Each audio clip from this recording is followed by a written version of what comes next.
Beti Bachao Beti Padhao slogan बसकांगो तनिवै आवलिनि मुक्तदारा hello सांग्रं सालो काइसा पान्दा संखा साखा ओ पान्दाव फाइ मानजाक फाइका तांबेदिनि मन्त्री टिंकुराई हाकतनि जत बुरिरकनि बागै गाहाम सामं बोतां तबै फाइका केन्द्र बीजेपीनि हापां बुरिरकनि फाइसिं गाहाम नाइकेल मुनि बागै शेप नाहारका हाकतनि मन्त्री बख्रक नरेन्द्र मोदी 2015 बिसिव हरियाणानि पनिपत बेटी बचाओ बेटी पढ़ाओ सामं बोतांनो संशय रिमारि हाकतनि मन्त्री बख्रक नरेन्द्र मोदी सांग्रांसालो बेटी बचाओ बेटी पढ़ाओ सामं बोतानि पान्दानो संशय रिखा त्रिपुरा हापांनि मन्त्री टिंकुराई 2023 बिसिव माध्यमिक ते कुचुक माध्यमिक आमसुकमुंग गाहाम बोथाय मानै गोप्लाय ओंनाय रोंसोलोंनाय ते रोंसोलोंनाय जोगसावनो सकात याफ्रा रिखा मन्त्री टिंकुराई आगे বক্তা যারা তারা বলেছেন বিস্তৃতভাবে এই বেটি বাঁচাও বেটি পড়াও কবে শুরু হয়েছে কেন শুরু হয়েছে আমাদের করণীয় কি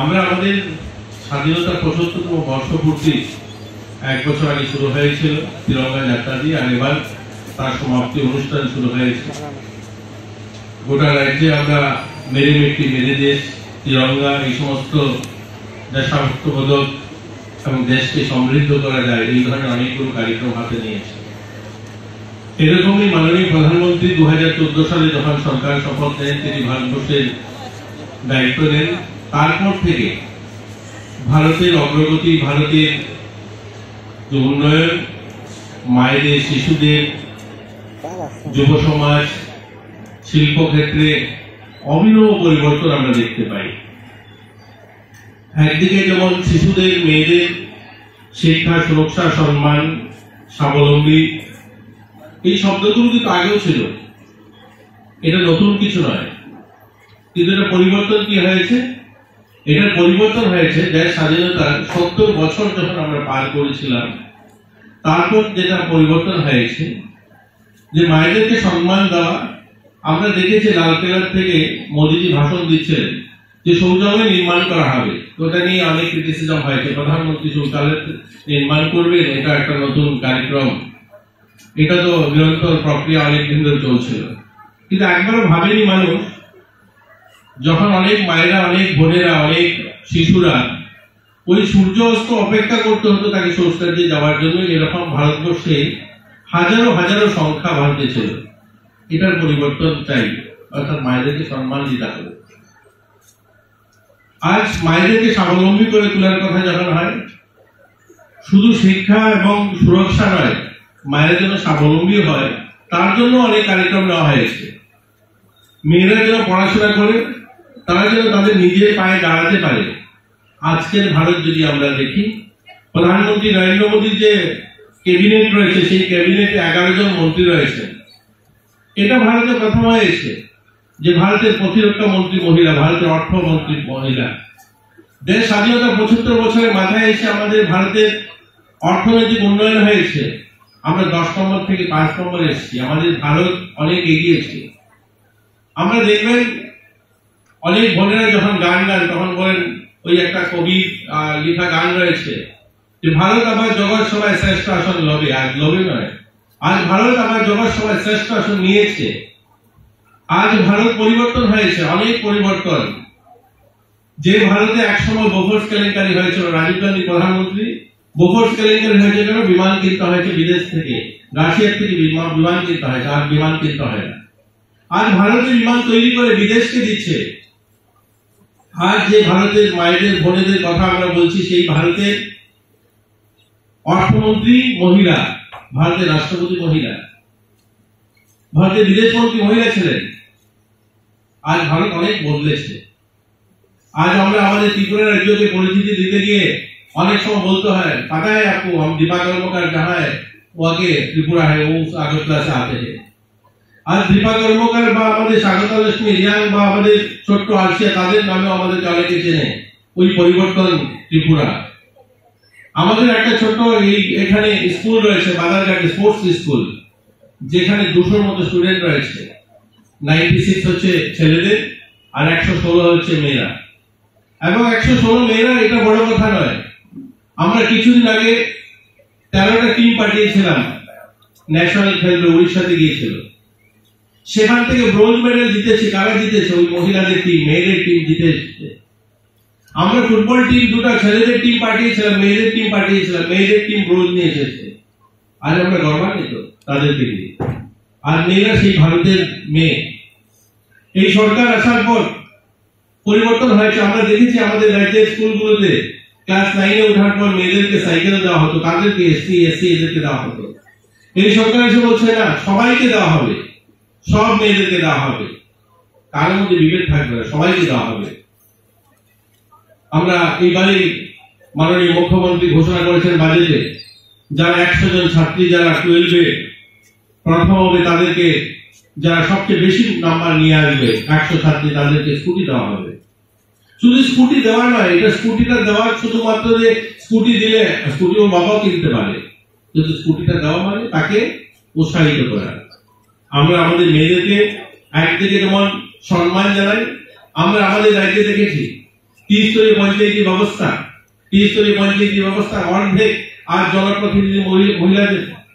আমরা প্রধান বা পঞ্চায়েত সমিতি চেয়ারম্যান, জেলা পরিষদের সভাধিপতি যারা রয়েছেন, অর্ধেক সংখ্যা মেয়েদের। আজ পৌরসভাগুলো, নগর পঞ্চায়েত, মিউনিসিপালিটি কর্পোরেশন আমাদের আগরতলা শহরে ডেপুটি মেয়র চালাচ্ছেন। অর্ধেক কর্পোরেটর মেয়েদের, অর্ধেক নয় বেশি আর মেয়েদের সংখ্যা। আর মেয়েরা, আমরা যেভাবে মেয়েদেরকে দেখছি, আজ কিন্তু মেয়েরা অনেক পরিবর্তন হয়েছে। আমরা ওই স্বাবলম্বী ভারতের দিকে। আমরা আমাদের এই রাজ্যে নতুন সরকার আসার পর যেখানে বিভিন্ন স্বাবলম্বী গ্রুপগুলো ছিল, যেখানে 4,500 5,000 স্বাবলম্বী গ্রুপ ছিল, আজকে সেখানে 40,000-এর বেশি স্বাবলম্বী গ্রুপ। অর্থ প্রদান সেখানে যদি দেখুন, 400 কোটি টাকার বেশি তাদেরকে টাকা দেওয়া হয়, তারা যেন তাদের নিজের পায়ে দাঁড়াতে পারে। আমরা চাই আমরা মেয়েরা, মায়েরা তারা যেন স্বাবলম্বী হয়।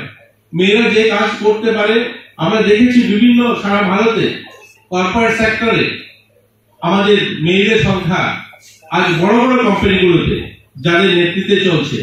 কিরণ মজুমদার সাহু, ভারতবর্ষের যদি আপনি 30 জন ব্যবসায়ী, তাদের মধ্যে একজন কিরণ মজুমদার সাহু। আজ যদি দেখি আমরা মেরিকমকে, আমাদের দীপা কর্মকারকে, বা আমরা সবিতা গুপ্তাকে দেখি, একটা কাপুরকে দেখি, সুধা মূর্তিজি কিছুদিন আগে এসেছিলেন, ইনফোসিসের যিনি এডিশনাল ডাইরেক্টর, আমাদের ত্রিপুরাতে এসেছিলেন। তো এই ধরনের মেয়েরা আজ ভারতবর্ষের, আপনি কর্পোরেট সেক্টরে লিজের পাপড় গ্রুপটা দেখুন, পৃথিবীর 30টা দেশে তারা এক্সপোর্ট করে তাদের পাপড়, ওই মহিলা তারা পরিচালিত। আর মেয়েরা কোনো অংশে পিছিয়ে নেই। আমরা চাই মেয়েরা আরো এগোক। আমাদের সরকার বিভিন্ন স্কিম নিয়ে এসছে মেয়েদের জন্য, মেয়েরা যেন ভালোভাবে তাদের পড়াশোনা করতে পারে। হ্যাঁ, সম্পূর্ণ সমস্যার সমাধান হয়েছে এরকম নয়, কিছু কিছু সমস্যা রয়েছে এখনো। আমরা যদি দেখি ডোমেস্টিক ভায়োলেন্স রয়েছে, সেখানে আমরা সেখান থেকেও বেরিয়ে আসার জন্য সরকার অনেকগুলো পরিকল্পনা নিয়েছে মেয়েদের সুরক্ষার জন্য। আর মহিলা থানা সংখ্যা বৃদ্ধি করা হচ্ছে।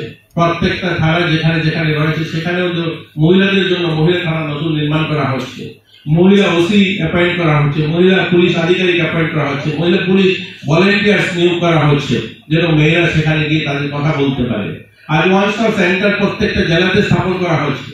মহিলারা যেন কোনো কারণে যখন বাড়িতে কোনো সমস্যা হয়, তারা থানাতে যদি না যেতে পারে, ওই সমস্ত ওয়ান স্টপ সেন্টারে গেলে সেখানে তাদেরকে লিগেল যে পরামর্শ, বা তাদের কোনো কারণে যদি তাদের শারীরিক কোনো অসুস্থতা বা তাদের সেখানে সমস্যা হয়ে থাকে, তাদের ডাক্তারের কাছে নিয়ে যাবো, সেই সমস্ত ওয়ান স্টপ সেন্টার সেই কাজটা করছে। তার পরবর্তীতেও যদি কিছু সময় বেশি দিন থাকতে হয়, 1 সপ্তাহ বেশি থাকতে হয়, তাহলে সখী নিবাস তৈরি করা হয়েছে আগরতলাতে, সেখানে থেকে তারা সরকারি সুবিধা নিতে পারে। এই ধরনের অনেকগুলো। আর ছোট বাচ্চা যারা রয়েছে, এই কিছুক্ষণ আগেই দেখলেন মিশন বাৎসল্যে যে 4,000 টাকা দেওয়া হয়েছে। সিঙ্গেল মাদার্স যারা, ওই সমস্ত পরিবারের মেয়েরা যেন পড়াশোনা তাদের বন্ধ না হয়, তার জন্য সরকার আর্থিক সাহায্যের ব্যবস্থা করেছে। 4,000 টাকা তাদের প্রত্যেক মাসে দেওয়া হবে, তারা যেন পড়াশোনা করতে পারে। তো সরকার অনেকগুলো স্কিম নিয়ে এসছে মেয়েদের জন্য, মেয়েরা যেন তারা তাদের নিজেকে দাঁড় করতে পারে, আর্থিকভাবেও তারা যেন স্বাবলম্বী হতে পারে। তার জন্য অনেকগুলো কার্যক্রম, স্কিলের মাধ্যমে তাদেরকে ট্রেনিং করানো, আর্থিক সাহায্য করা, এই সেলফ হেল্প গ্রুপের মাধ্যমে তাদেরকে অর্থ প্রদান করা, এই ধরনের অনেকগুলো কার্যক্রম রয়েছে। আর মেয়েদের দ্বারা সেগুলো সম্ভব। আমরা জানি যে আমাদের পরিবারে যে মা বা পরিবারের অভিভাবকরা বাবা যেখানে রোজগার 10,000 টাকা করেন, সেই পরিবারে দেখবেন মা তার সেই 10,000 টাকা দিয়ে পরিবারটাকে সুন্দর করে পরিচালনা করেন। আবার যে পরিবারে 60,000 টাকা আছে, সেই পরিবারের মেয়ের চাহিদা, ছেলের চাহিদা, বাইক কেনা, টিউশনের পয়সা সমস্ত কিছু মা সেটাকে মেনটেন করেন। অর্থাৎ মা একজন ভালো ম্যানেজমেন্ট, আমরা বলবো যে তিনি যেভাবে পরিচালনা করতে চান ঠিক সেভাবে তিনি করতে পারেন। আমরা দেখেছি আমাদের মেয়েদের এক দুটা ঘটনা আমাদেরকে সারা ভারতে যেগুলো রয়েছে, অর্ণিমা সিনহা হোক বা সুভাষিনী মিস্ত্রি হোক, করে দেখিয়েছেন, তারা যথাসাধ্য সাধন করে দেখিয়েছেন। অর্ণিমা সিনহা আপনারা জানেন বোধহয়, একজন স্পোর্টস গার্ল, লখনৌতে বাড়ি, তার ক্লাস 12-এ পড়তো। সেই মেয়েটা ভালো ন্যাশনাল লেভেলে অনেকগুলো টুর্নামেন্টে পার্টিসিপেট করেছে, কিন্তু একটা সময় ভাবলো যে চাকরি করবে, এরকম ইন্টারভিউ বেরিয়েছে দিল্লিতে। তো দিল্লিতে সেই যাওয়ার জন্য ট্রেনে চেপেছে লখনৌ থেকে। তো সন্ধ্যায় ট্রেনে বসেছে, রাত্র 10:30, 11টা নাগাদ। দিল্লি যেতে লখনৌ থেকে 7-8 ঘন্টা সময় লাগে। অর্ধেক ধরুন রাত্র 10টা নাগাদ তাকে কিছু ওই উপদ্রবী ছেলেরা যারা থাকে সেই ট্রেনের মধ্যে এসে বিরক্ত করছিল এবং তার কাছ থেকে পার্সটা টেনে নিয়ে যাওয়ার চেষ্টা করছিল। তো সেই মেয়েটা প্রতিবাদ করলো, সেই মেয়েটা তার ব্যাগটা দিতে চাইছিল না।